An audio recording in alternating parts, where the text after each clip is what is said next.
Bismillahirrahmanirrahim. Assalamualaikum warahmatullahi wabarakatuh. Teman-teman sekalian, hari ini kita akan belajar mengenai teknik identifikasi masalah sosial. Ini merupakan bagian dari mata kuliah kewirausahaan sosial atau social enterprise. Jadi, teman-teman sebelum melaksanakan atau membuat sebuah bisnis sosial, terutamanya di bidang pendidikan masyarakat, perlu diawali dengan mengidentifikasi masalah apa yang ada di sekitar atau yang ada di wilayah teman-teman. Karena bisnis sosial tidak akan muncul tiba-tiba menjadi sebuah bisnis, tetapi harus dimulai dari adanya permasalahan. Karena memang pada dasarnya bisnis sosial itu digunakan untuk menyelesaikan masalah-masalah yang ada di sekitar uh, teman-teman. Di bagian ini atau di materi ini kita akan belajar paling nggak 4 hal, yakni mengenai definisi masalah sosial, yang kedua teknik identifikasi, yang ketiga pemahaman mendalam mengenai tata cara identifikasi masalah sosial, yang keempat adalah kasus-kasus nyata atau contoh bisnis sosial yang mampu menyelesaikan masalah-masalah sosial yang ada di dunia. Nah, materi yang pertama berkaitan dengan definisi mengenai masalah sosial.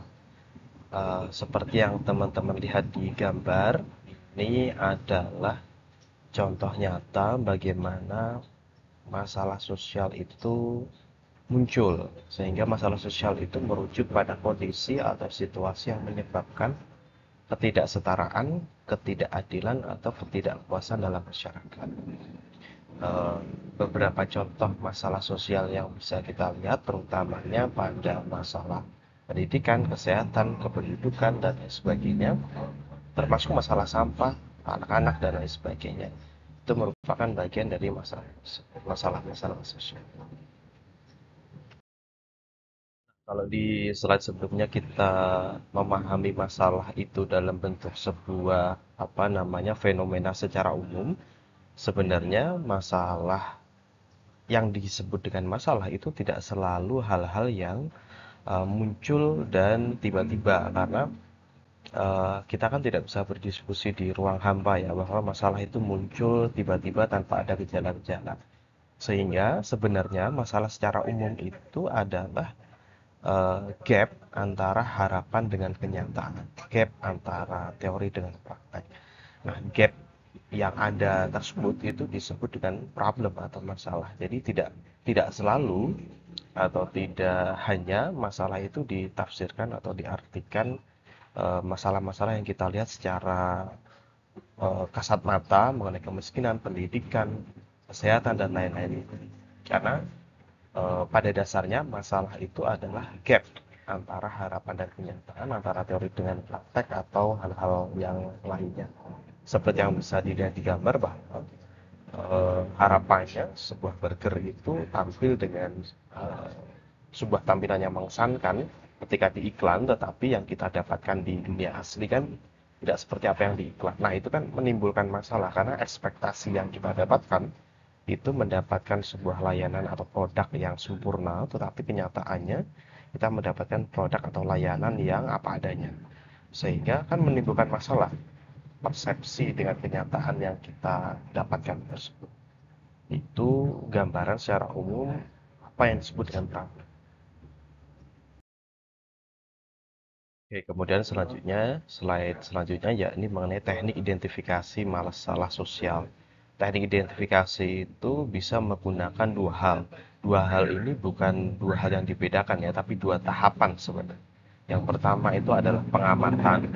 Pengamatan itu bisa kita lakukan melalui panca indera, melalui mata, melalui perasaan, melalui situasi, bahkan bisa dengan tidak tidak menemui fenomena tertentu, tetapi membaca data atau membaca laporan, membaca catatan, itu masuk dalam pengamatan. Tahap yang kedua, yang lebih intens itu adalah pendalaman, di mana kita bisa mengidentifikasi sebuah masalah sosial itu dengan eh, menggunakan alat atau instrumen yang lebih terukur atau lebih lebih dipersiapkan. Kemudian teknik identifikasi lainnya, teknik identifikasi masalah sosial yang lainnya yakni analisis data statistik. Nah, analisis data statistik ini kita bisa melihat data statistik, analisis tren, dan pola. Berikut ini adalah contoh analisis tren. Analisis tren itu melihat sebuah data menggunakan time series atau ada analisis waktunya. Misalkan di tahun 2022 itu masyarakat Indonesia banyak menggunakan platform apa dalam media sosial, apakah Facebook, Twitter, Instagram, atau yang lainnya. Nah, ini nanti bisa digunakan untuk tindak lanjut menyusun sebuah rencana. Misalkan teman-teman ingin membuat bisnis sosial berkaitan dengan edukasi pendidikan. Nah, tepatnya nanti iklannya akan dimasukkan di mana sesuai dengan sasaran ceruk pasar yang teman-teman arahkan. Misalkan ceruk pasar teman-teman adalah masyarakat dengan usia 60 sampai 70 tahun. Nah, ketika dilihat masyarakat 60 sampai 70 tahun itu menggunakan sosial media yang mana? Apakah Facebook, apakah Twitter atau Instagram, sehingga nanti iklan yang disampaikan itu bisa sesuai dengan tindak lanjut yang teman-teman lakukan. Nah, kalau ini adalah contoh data statistik berkaitan dengan sebaran kemiskinan di Indonesia. Nah, ini juga teman-teman nanti akan, ini kan skopnya cukup luas ya, tapi teman-teman kan pasti membutuhkan data yang lebih spesifik, misalkan data dari BPS mengenai kecamatan atau desa, sebaran kemiskinan yang ada di berapa titik, dan lain sebagainya. Sehingga teman-teman bisa memulai gerakan bisnis sosial itu dimulai dari eh, masa misalkan data kemiskinan begitu. Data kemiskinan di sebuah desa ternyata itu tersebar di pinggiran-pinggiran atau di beberapa RT atau RW yang berada di pinggiran desa. Sehingga teman-teman memulai gerakannya tidak berada di pusat desa tetapi di pinggiran-pinggiran desa. Misalnya seperti itu. Nah, ini adalah contoh data mengenai pola. Ini adalah pola penyebaran COVID-19 yang ada di Jawa Timur, diambil 2 Juni tahun 2020. Jadi dari data pola yang teman-teman bisa baca seperti ini, teman-teman kan bisa menentukan bisnis apa yang akan mulai dijalankan dan dimulai dari mana dengan strategi apa. Misalkan dari sini kan ada data mengenai pola penyebaran COVID nih. Misalkan teman-teman akan memulai bisnis untuk pemahaman mengenai kesehatan atau bisnis bagian kesehatan, teman-teman mulai dari daerah-daerah yang sama sekali belum terjangkit COVID atau bahkan dari daerah yang sudah sangat terjangkit COVID, sehingga teman-teman bisa putuskan di bagian mana teman-teman itu bisa memulai sebuah bisnis sosial. Karena berdasarkan data pola ini, teman-teman kan bisa lihat mana yang menjadi prioritas yang sesuai dari bisnis sosial. Oke, kalau teknik identifikasi sebelumnya kan teman-teman membaca sebuah data. Untuk teknik identifikasi yang sekarang, teman-teman menggunakan data yang diambil dari lapangan, menggunakan survei dan studi lapangan. Ya, ini ada 3 cara: wawancara, kuesioner, dan pengamatan lapangan. Cara yang pertama yakni menggunakan teknik identifikasi wawancara. Seperti pada umumnya wawancara atau interview itu bisa dilakukan secara terstruktur maupun tidak struktur, tertib maupun tidak terstruktur. Terstruktur itu wawancaranya menggunakan pedoman wawancara, sehingga pertanyaan atau pernyataan yang akan teman-teman konfirmasi itu sudah dipersiapkan sebelumnya, kemudian ditanyakan atau dikonfirmasi pada narasumber. Tapi ada wawancara yang bentuk yang kedua, yakni bentuk wawancara tidak terstruktur. Jadi yang dicatat oleh teman-teman bukan pertanyaan atau pernyataan, tetapi adalah poin-poin khusus yang akan ditanyakan, dan tidak perlu sampai turun menjadi sebuah pertanyaan maupun pernyataan kepada narasumber. Jadi hanya poin-poin besarnya saja yang akan ditanyakan pada narasumber. Itu adalah bentuk wawancara tidak terstruktur. Dua-duanya bisa digunakan tergantung pada narasumbernya seperti apa. Selanjutnya yakni kuesioner. Kuesioner itu adalah sebuah daftar list, kemudian di situ nanti teman-teman akan mencentang antara kesesuaian pernyataan yang teman-teman tulis dengan kondisi yang ada. Misalkan di sini ada sebuah pernyataan, kemudian nanti teman-teman akan checklist apakah yang bersangkutan sangat tidak setuju, tidak setuju, setuju, kemudian ataupun sangat setuju. Jadi kuesioner ini bisa disiapkan, kemudian diberikan dan narasumbernya atau informannya mengisi sendiri, atau teman-teman bisa gunakan kuesioner ini untuk dengan pendekatan wawancara, sehingga uh, form kuesioner ini tidak diberikan langsung pada narasumber atau informannya, tetapi teman-teman pegang sendiri. Tapi ada cara yang kedua juga, jadi kuesioner ini langsung diberikan pada informannya, kemudian mereka akan mengisi sesuai dengan pernyataan. Selanjutnya yakni pengamatan lapang. Pengamatan lapang itu sama seperti observasi ya teman-teman. Ini bahasa umumnya teman-teman melihat-lihat situasi dan kondisi yang ada, sehingga apa yang teman-teman prediksi di awal itu teman-teman konfirmasi dengan cara melihat-lihat apa yang ada di sekitar masalah sosial yang teman-teman kaji. Jadi pengamatan lapang ini sama seperti observasi pada umumnya. Jadi mencocokkan apa yang teman-teman sudah tulis atau yang teman-teman sudah kaji secara teoritis, kemudian dibandingkan dengan keadaan sosial secara nyata yang ada di lapangan. Nah, yang terakhir ini adalah teknik identifikasi mengenai fokus group atau diskusi kelompok ataupun brainstorming. Jadi di sini teman-teman nanti akan mengumpulkan beberapa tokoh kunci atau tokoh yang penting, kemudian dari kelompok tersebut melakukan diskusi berkaitan dengan masalah yang ada dan memberikan benang merah atas informasi-informasi yang diberikan. Diskusi atau brainstorming jangan dibayangkan adalah sebuah diskusi atau rapat yang formal, tetapi diskusi atau brainstorming bisa bentuknya macam-macam. Bisa formal, non formal, informal, bisa juga tidak berdasarkan tempatnya, harus di ruangan dan semuanya, tidak selalu. Tapi yang terpenting adalah kunci dari diskusi atau brainstorming itu adalah menghadirkan pihak-pihak kunci atau informan kunci, kemudian eh, memberikan semacam benang merah dari hasil diskusi itu untuk menentukan tindak lanjut yang akan teman-teman lakukan pasca diskusi atau brainstorming tersebut. Berikutnya saya akan memberikan beberapa contoh nyata problematika atau kasus yang dapat diatasi dengan kewirausahaan sosial.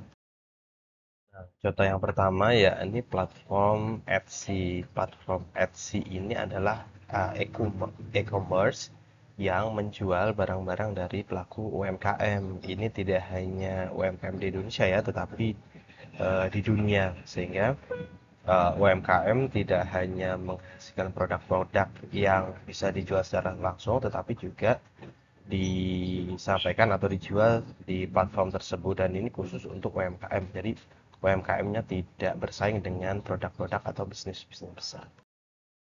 Selanjutnya ya di The Ocean Cleanup.